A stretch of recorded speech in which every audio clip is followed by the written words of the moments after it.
बहुत पहले, इतना पहले कि समय भी नहीं था। न दिन था न रात, न आकाश था न पृथ्वी, न जीवन था न मृत्यु। और सबसे आश्चर्य की बात, न ब्रह्मा थे न विष्णु न शिव। कल्पना कीजिए उस अवस्था की जहां शून्य भी नहीं था, क्योंकि शून्य भी एक अवस्था है। उस समय तो अस्तित्व और अनस्तित्व दोनों ही परिभाषित नहीं थे।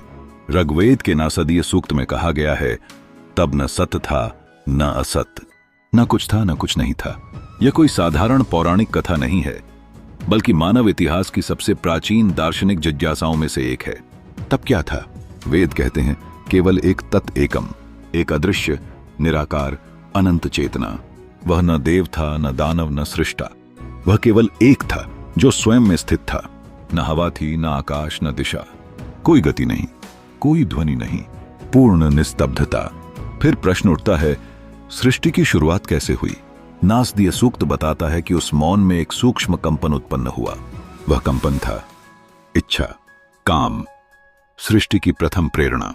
यही इच्छा, यही स्पंदन सृष्टि का बीज बना। न कोई हथौड़ा चला न कोई युद्ध हुआ, बस चेतना में एक तरंग उठी और सृजन की प्रक्रिया आरंभ हुई। लेकिन यहां सबसे रहस्यमय बात यह है, वेद स्वयं स्वीकार करते हैं कि शायद कोई भी निश्चित रूप से नहीं जानता कि सृष्टि कैसे हुई। यहां तक कि देवता भी नहीं, क्योंकि देवता तो सृष्टि के बाद उत्पन्न हुए।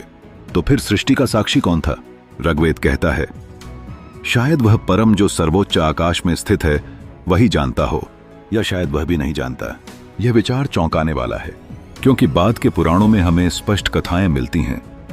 ब्रह्मा कमल से प्रकट हुए, विष्णु क्षीर सागर में शयन करते हैं, शिव तांडव करते हैं।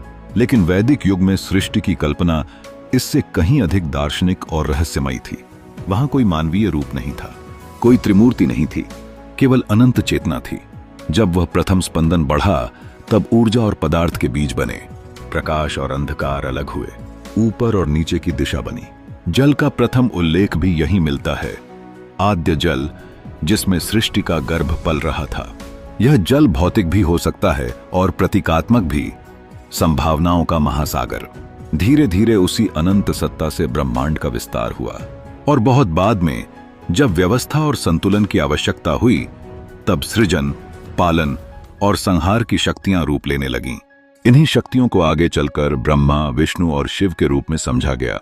लेकिन वे आरंभ नहीं थे, वे व्यवस्था के प्रतीक थे। शुरुआत तो उससे भी पहले थी। इस दृष्टिकोण से देखें तो त्रिमूर्ति सृष्टि के मूल कारण नहीं, बल्कि उसके कार्य प्रवाह के प्रतिनिधि हैं। मूल कारण है वह अज्ञेय निराकार तत् एकम, जिसे शब्दों में बांधा नहीं जा सकता।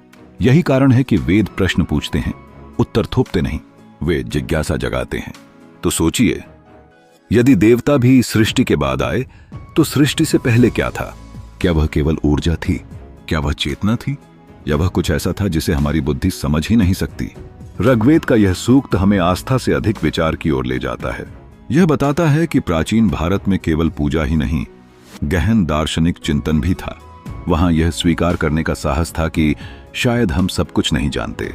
और यही इस कथा की सबसे बड़ी शक्ति है।